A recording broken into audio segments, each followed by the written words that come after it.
this is getting to be some really personal stuff. This is hard to like read, and then it's like either I'm reading this and sharing this or I'm not. I'm not gonna get emotional.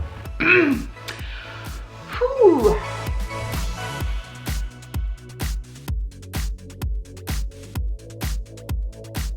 Hey guys, it's Candy. Welcome back to Our Family Nest. So today I'm going to be sharing with you guys installment number 3 of my pregnancy journal from when I was pregnant with Andrew, which was 25, almost 25 years ago.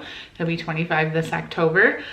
So we're going to pick up where we left off. I've already done 2 episodes of this, episode 1 and 2. So those will be linked down below. Also a playlist that I've created for those up in the iCard if you want to check out the other 2 episodes first. If you're following along and enjoying this, thank you so very much. So we're going to get started. We're going to pick up where we left off, which was right before Andrew was born. So we're on September 18th, 1995. Well, I have a lot of catching up to do. I'm now 35 and a half weeks and counting. I'm ready for you to be born any day now. The nursery's all ready. Well, it's been ready, but since my shower, I've got everything I need. The shower my mom, your grandma, had for me was really nice. There were about 25 people. We had sandwiches for lunch and of course cake. I got tons of stuff from my mom, and my grandma got tons of stuff too. Brian had helped her with a side job and he wouldn't take any of the money for it, so she said that was her way of paying us back. The only big items I hadn't got from that shower was my playpen, swing, and walker. Well, Danielle had come home for Labor Day weekend, and her mom got the walker for me. So then Gail and Patsy's shower, there wasn't a lot of stuff that I really needed, but I got the swing. Then I had enough things to take back that I got the playpen that I wanted. So everything is ready for you. I've been feeling so lately. I've had good days and bad days. I ache a lot at night. My pelvic bone and hips hurt a lot. I used to only get up once a night to go to the bathroom. Now I'm up 2 to 3 times a night. I've been having contractions. I guess they are Braxton Hicks contractions, which are like practice contractions, for about a week and a half starting last Friday. September 8th, I went into the hospital. My contractions started at 8:30 a.m. and went up to 5 minutes apart. So when I called the doctor, they said go to the hospital, labor and delivery, and they'll hook you up to a monitor. Well, I didn't call Brian or my mom because I thought it would be no big deal, that I would just get checked and then leave. Well, they ended up admitting me and everything. By the time I got hooked up to the monitor, the contractions stopped. I felt so stupid for going there for no reason, but my doctor says better be safe than sorry. Hopefully I'll be able to tell when it's the real thing, so I don't do that ever again. Brian was mad that I didn't call him, but I didn't think it was anything, which I was right. So when I went to the doctor's just 3 days ago at 35 weeks, I'm measuring 39 centimeters, which I've measured big this entire time. Now I'll see the doctor every week. This Friday, I get to go see if I'm dilated at all, which will tell me if you're on your way or if it's going to be a while. The doctor said maybe she would order another ultrasound to see exactly how big you're getting. Hopefully not too big. Chase and Asha are making smoothies, so sorry if you can hear that in the background. Not a dull moment around here, I tell you. We started Lamaze class a few weeks ago. We missed one class because Brian worked overtime and I had such a bad headache that I was glad to just sleep. The class is kind of a waste, but I guess it's something to do. It's from 7 p.m. to 9 p.m. every Wednesday for 7 weeks. The first hour we discussed labor and delivery, and then the second hour we relaxed and got rub downs and massages and stuff from our husbands, of course. The week we weren't there, everyone thought I had delivered. I wish. I wonder, do people still do Lamaze classes now? I feel like now with the internet and the way so much information is just available at your fingertips on your computer or your phone, like, do people still go to classes to like learn about pregnancy and how to take care of a baby and stuff? I'd be curious to know that. You have to comment that down below. So Brian and I are anxiously awaiting your arrival. We talk a lot about what things will be like once you're born. Brian's really nervous about the delivery because he doesn't care too much for the sight of how you come out. We have seen a couple of movies in Lamaze and it really makes him queasy. It's almost funny. I just have to tell him he doesn't have to watch. He can stand up by my head. Well, I'm at work, so I better actually start working. Maybe next time I write, you'll be born. Love, Mom. October 18th, 1995. Again, a lot has happened this past month. I did go for another ultrasound 2 weeks ago, and they said it showed you weighed about 8 pounds. They said your face was really chubby and you looked large, but your legs, your femur bone, were short. I thought for sure that the doctor was going to induce me at that point, but she said she wanted to wait until my due date. I got really nervous because I know you can gain about a half a pound a week. Well, then the doctor told me my cervix was not in the position it should be. I guess it's tilted backwards. So the doctor was hoping a couple more weeks would go by, that I would dilate and my cervix would change. When I was told all of this, she told me that I would probably end up having to have a C-section. So this was last Monday. October 16th, she sent me for another ultrasound. The technician said you were about 8 pounds, 11 ounces. So when I went to the doctor on Tuesday, she said it's time to do something. She said if I don't go into labor by Sunday, the 22nd, that she wants me to go in at 6 p.m. to the hospital, and they are going to put something on my cervix to soften it, and that it has to stay on for 12 hours. Then the next morning she'll give me an IV of Pitocin to induce my contractions to see if that will do anything. If nothing happens, then Monday evening she will do the C-section. I'm kind of nervous, but I just want to get it over with. I want you to be born so bad.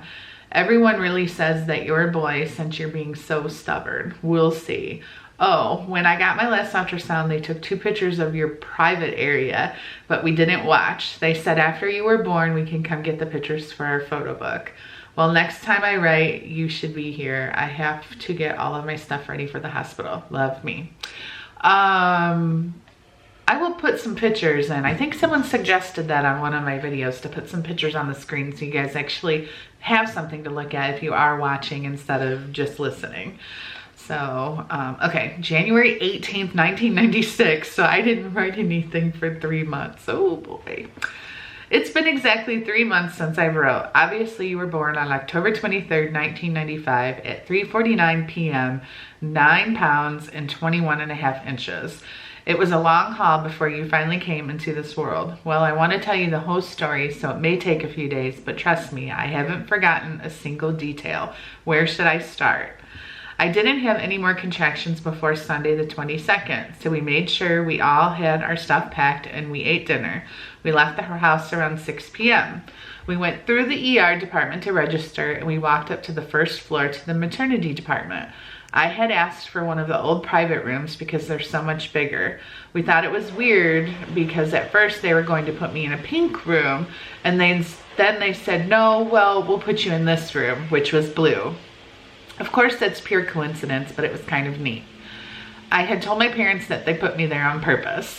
So we went to the room and they asked me a bunch of questions. One was, what was my current weight? How much weight did I gain? I gained almost 50 pounds. Way too much in my opinion. About 9 p.m. they came in my room and inserted a Band-Aid looking thing inside of me, which was to help my cervix soften.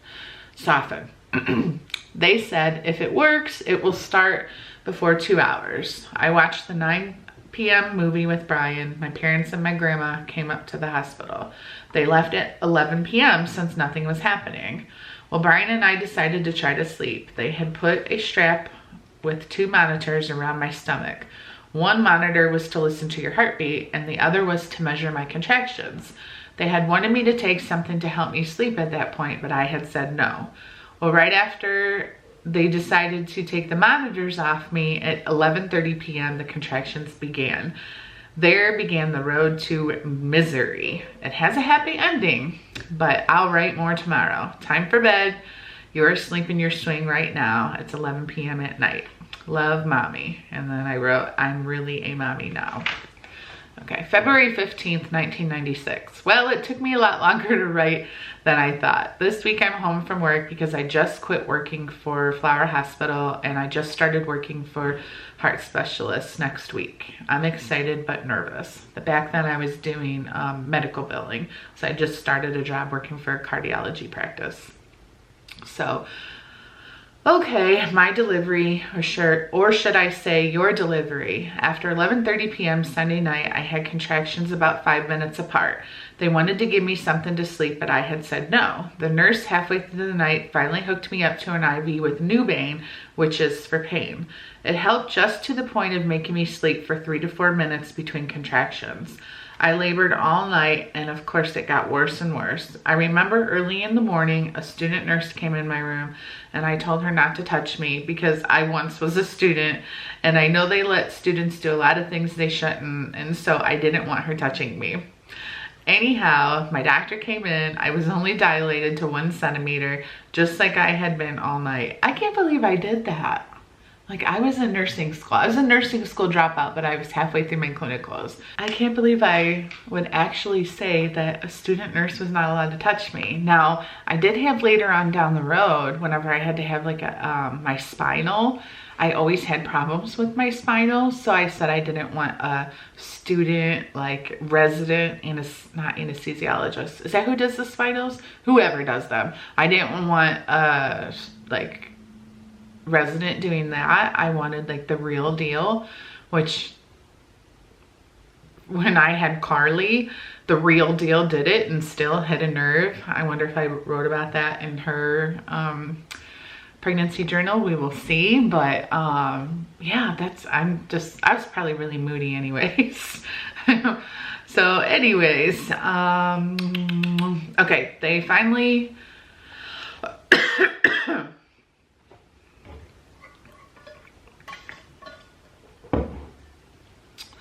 anyhow, the doctor came in. I was only dilated 1 centimeter, just like I had been all night. She broke my water around 9 a.m. Then it got real bad. My contractions were all 1 to 3 minutes apart. They finally called the anesthesiologist to come in and give me an epidural. I had to sit up and lean forward on my side table, and they numbed the area first, and then they pushed this tubing through your back. And that's how they put the medicine in. Then they realized it only numbed one side of my body. So then about an hour later, they had to do it again. At that point, the contractions were so bad, I could hardly stand it. Brian kept helping me. He was so good. He would give me ice chips and sips of water. I was vomiting a lot too. I had such a hard time with the contractions. I never really cried. I just yelled in agony. The second epidural didn't work either. They said the reason was your head kept banging against my pelvic bone, and that's what was hurting me so bad. It was around 2 o'clock, and at that point, I was in so much pain I couldn't stand it anymore. Brian was getting upset too because my doctor didn't come in all afternoon. She just wanted to wait and see if I dilated any further. One time I even yelled at my mom and told her to go sit down. I yelled at Brian and I told him I wanted to die. He said, no, you don't. And I said, okay, then you die. Ooh, I was a little delirious. I also told him to move the building. It was in the way, whatever that means. Oh gosh. I kept begging Brian to call my doctor, and of course he never did. The minutes from 2 to 3 o'clock felt like hours. Finally, at 3 o'clock, my doctor came up. She checked me. I was only dilated to 4 centimeters, and you were starting to go into distress. Your heart rate went real high, so they knew they had to get you out. She tried to put on an oxygen mask on my face to help me breathe and calm me down, but it was gagging me. They wheeled me down to the surgery room and prepped me for the C-section. They rubbed betadine all over my stomach and shaved my upper pubic area. Brian called both of his parents and they told him that they were on their way. He had to get in a white gown and wear a mask and head cover piece. He couldn't come in until they had me completely ready. They gave me a spinal, which numbed me from the chest down. There were about 10 people in the room. They let your dad come in and he just sat in a chair by my face. Neither of us could see a thing. They got you out in about 10 minutes and then they had to clean you and suction out your mouth. After a few minutes, we could hear you crying. Or should I say screaming. They stitched me up and showed me you. All we could see was your face and it looked as though you had dark curly hair because it was so wet. So Brian left and walked out and showed you to my parents and his parents. Your grandparents, I should say. So they wheeled me back into my room, and then about 10 to 15 minutes later, I got to see you again. I got to hold you. You were quiet. You didn't cry at all. Ryan and Rose came up later that night, and Grandma and Grandpa Homer. being there until Thursday, it's hard to remember who came up when. It's all in your memory book. Now at this point, I can say, oh, I bet you that was the other journal I was talking about when I said write in the other journal in the last video. Because he has a baby book that I wrote things in, like, you know, first step and all that. I must have wrote in it when I was pregnant too. Now at this point, I can say I don't want to have another baby. It was real hard. Even Brian said he doesn't want to have to go through this either. We may adopt or something, who knows? But I would do it all over for you. I love you so much. Your dad and I have had many conversations about how we can't believe you can actually love someone so much. I would and will do anything for you. I want you to be so happy always. So far, we must be doing something right because you're such a happy baby. You're always smiling, except when you're hungry. You're pretty feisty when it comes to eating. Well, I'll try and write more soon. Love, Mom. October 29th, 2000. I just looked in your baby book to see when I last wrote. It was October 1997. Bad mother. Well, I could obviously write a novel on everything that has happened in the past 3 years, but I won't. I'll just jump to the present and fill in the gaps along the way. You are such a unique little boy. You're a lot like me. You talk a lot, like most of the same foods, and are moody like me. Your brother Blake is 2 months old now. You have had an interesting time adjusting to his arrival. As you know, I am a big sister, and I went through all the same things when I was a little girl, and I turned out pretty good, so I know you will be fine. You seem to be going through a real sensitive stage. You get emotional and teary-eyed over the smallest things. I feel so bad for you. I have about 1 million things I want to write about you, like your favorite things, your new school, etc. But what made me really want to write is thinking about all the crap that is going on with your dad right now. Obviously, as you'll probably know by the time you're old enough to read this, things have not been smooth sailing with your dad and I. I need to get some sleep. It's 1:30 a.m. and I will write tomorrow. Good night, XOXO, Mommy. Okay. August 31st, 2000. Today we went to your new preschool for open house. You got to meet your new teacher, Leslie, and the teachers put on a puppet show. You're really excited about going to school again. Your last day of daycare was May 31st. Since then, you have been at home with your brother and I. You have been getting a little antsy lately being cooped up in the house. So in 1 week, you get to start preschool. 3 days a week for just 2.5 hours a day. I can't believe you're going to be 5 years old already. Time has gone by so fast, especially since your stepdad and I got married. I got pregnant on my honeymoon and started working part-time in November because my last job, working as an office manager, was way too stressful. So on the day of your school Halloween parade, I quit my job right on the spot. So that's when I decided to work part-time until the baby was born and then be a stay-home mom. It's been a lot different taking care of 2 kids, but I do so much appreciate being able to afford to stay at home. Your stepdad and I also have a billboard advertising company that makes us some extra money. We may possibly build a new home in the spring, or at least buy a house that's only a few years old. We're thinking either in White House or Waterville, or maybe Holland. We were seriously considering Michigan, but we may move farther away, which brings me to the current situation. 2 weeks ago, I received a certified letter from the court that your dad is taking me back to court to fight over a bunch of stupid stuff. The only thing that is not stupid but ridiculous, because it will never happen, is he filed for custody of you, which goes back to a couple years ago when he told me that if I didn't give him shared parenting, he would take me back to court for full custody. Obviously, it was supposed to put fear in me, but it didn't work. Your dad has always asked me for stupid things. I have a file full of all the letters and such that we have wrote back and forth to each other. This particular court deal is for him to get custody, but the alternative joint custody, decrease child support, change the medical expenses, and he wants to be able to claim you on income tax, and he wants 2 more weeks of vacation with you, and he wants you on certain days that his work is closed, like President's Day. So your stepdad and I decided to go out and get the best attorney. Mind you, is also the most expensive, but we want to fight this all the way. My attorney has also assured me that I have nothing to worry about in terms of the custody issue. He said the courts don't ever change the custody of a child unless there is great change in circumstances, which there isn't. The fact that your dad is now remarried and has a home and another child means nothing. My attorney suggested that we hold a meeting where your dad and I, along with other attorneys, get to discuss some of these minor issues to try and prevent some huge court battle. He said I may have to give your dad 1 week a night overnight visit and give your dad the tax deduction and change the medical expense order. It seemed to me that I was having to give him everything, but my attorney had reminded me that I'm not having to give him the most important thing, which is you.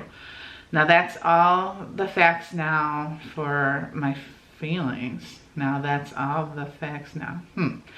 I get so disgusted about all of this. I think back all the way to when your dad and I were married and we made the decision to have a baby. Nowhere at that time did I think to myself that I was getting pregnant to have a baby that I wasn't going to be able to have with me all the time for the rest of my life. I'm not gonna get emotional.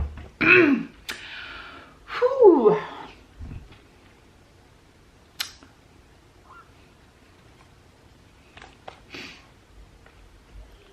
Oh my God. Whew. Okay. Andrew's literally gonna be 25 years old and I don't know why this is getting me emotional. I'll explain when I'm done. Okay. When we went through our divorce, your dad didn't fight for much. He pretty much took whatever he could get just so he could get the divorce over with, so he could be with his wife, current wife. When we were married, he tried to tell me that she was not the reason why he was leaving me, which I find hard to believe. He was engaged to her 5 months later and they got married exactly 1 year later after our divorce. So after we both moved on in life, he tried to be civil with me and eventually we could talk to each other without arguing. But here's where the trouble started. Every time we got along, he would start asking me for favors. He would ask for more time with you. He would ask to be included in everything in your life, doctor visits, school events, etc. I always went out of my way to make sure he was included in on everything. He was the one who chose not to come to your doctor appointments. He has not come to any of your visits this year and only 1 out of 5 last year. I have called this house on the weekends that you're there to talk to you and you tell me that your dad's at work or that he's out working in the garage. But then he wants more time with you and he doesn't utilize the time that he gets right now. This is getting to be some really personal stuff. Hopefully, I'm not trying to throw anyone under the bus. This is hard to like read and then it's like either I'm reading this and sharing this or I'm not. Okay, but yet last night when he called and asked if you could stay the night and I said yes, which I don't know why. I go out of my way to be so nice and it seems like I get crapped on all the time. I have always told him that he could take you. All he has to do is call and check with me ahead of time and he has never taken me up on the offer until yesterday. So now what is he trying to prove? The fact that I won't give him shared parenting is because I would rather not have to agree with him on all matters in your life. I like the fact that you and I together can make the best decisions for you and that we don't have to call him for permission every time. Hopefully when you're older and able to understand, you'll know why I'm being so stubborn with these matters. Plus, I don't feel that your dad truly wants to spend more time with you because he would have taken advantage of my offer and he wouldn't always be asking for financial gains all the time if all he cared about was you. So we get to go to court for pre-trial on my birthday and see what happens from there. I just want you to know that I'm truly doing what I think is best for you and that my tears and sadness is all for fear that you will turn against me for trying to be the best parent, but that you end up like some child that is stuck in the middle of 2 families, not feeling like he belongs anywhere. Hopefully you and your brother Blake have a good relationship and that will help you feel like you are really a part of our family, regardless of the fact that you have to go visit with your dad every other weekend. I love you so, so, so much. I hope I have all good things to tell you the next time I write. Oh, goodness sakes, guys. I think we'll stop there because I feel like I have to explain a little bit when I got all choked up. Whew. Made me hot. Okay, I remember right after I think Blake was born, I got served with papers to, you know, for Andrew's dad filing for custody. I do remember later on being explained that he filed for full custody, because whenever you take someone to court for something like that, you don't just say, oh, I want joint custody. You like go for the very most humanly possible, and you hope to end up somewhere in the middle. In this case, he did not gain anything except some extra added days. Custody did not change because, like I had said in the journal entry, there was no reason for custody to change other than he felt it was necessary. And I can't speak for him, so I can't like really say what was in his heart or in his mind and why he did it. It doesn't even really matter. I just specifically remember what made me get emotional was I specifically remember being in the, oh, what's that person's name? Mediator's office, I think. Somebody who has your child's best interests at heart, and they ask you all these questions, and we had to sit down and talk together, and then we talked separately. Excuse me, and I have actually told this story before as well to other people in my life who have gone through divorces and custody and all that kind of stuff. When you're a mother, and I'm not trying to say that like men don't feel this too, but it is the truth that when you're a mother and you're bringing this amazing life into the world, you have a child, and you would never think that someday you're never not going to be with your child every single day of its life. And it just killed me, because all I ever wanted when I was younger was to grow up and be a mom and have a family, have kids, and like have that life that comes with that. And never did I ever think, well, yeah, maybe someday I'll end up divorced and I'll only have to spend every other weekend with my child. You know, like it just doesn't feel right to think that, you know, at the time, Andrew was a year old when we got divorced, and it was like such a special, important, like his growing up years, you know what I mean? Like, and so if this was right after we got married, Andrew was 4. And, you know, I think in that, what did I say? What was the date of that? 2000. So we got married in 99. So yeah, Blake was born in June of 2000. And then, so this was in August of 2000 that I had wrote that. It was just, I've always said 2 things to people when I have conversations. I don't know, they just lead to this place where I've said 2 things. 2 of the hardest things in my life have always been, 1, struggling with my weight, and 2, raising a child in a divorce situation. And so all I can say is, if you're watching and you've had to go through this, or are going through it, or may have to go through it in the future, it is one of the hardest things that you'll ever go through. I don't care how great the 2 people are, because I think his dad is actually a good person. We have as good of a relationship today as to be expected. We're not friends, but we're not enemies. We can talk to each other when we need to. There's no like hard feelings or anything like that. But thinking back on those times of raising him through that situation, and pretty much all the years leading up till probably when Andrew was 16 years old. And once he got his driver's license, and then he could just be in charge of when to go to his dad's, when to see him, like he could just make his own decisions. All those years, all those struggles were some of the hardest things in my life that I've ever had to go through. And I know Ken would vouch for me on that, because he's went through a majority of it with me. So I'm just gonna end there. Whew, that took me to, I was not expecting, I have not read ahead on any of this. So I will say that the next entry is February 2001. So I think what I will do for the next one is we're gonna start at the beginning of Blake's journal, and we're gonna try to keep in like time frame order. I'm not gonna just finish Andrew's book and then start Blake's. Let's go back to Blake's for episode number 4 and see how his story starts out, and then we'll come back once we get to 2001 to Andrew's book.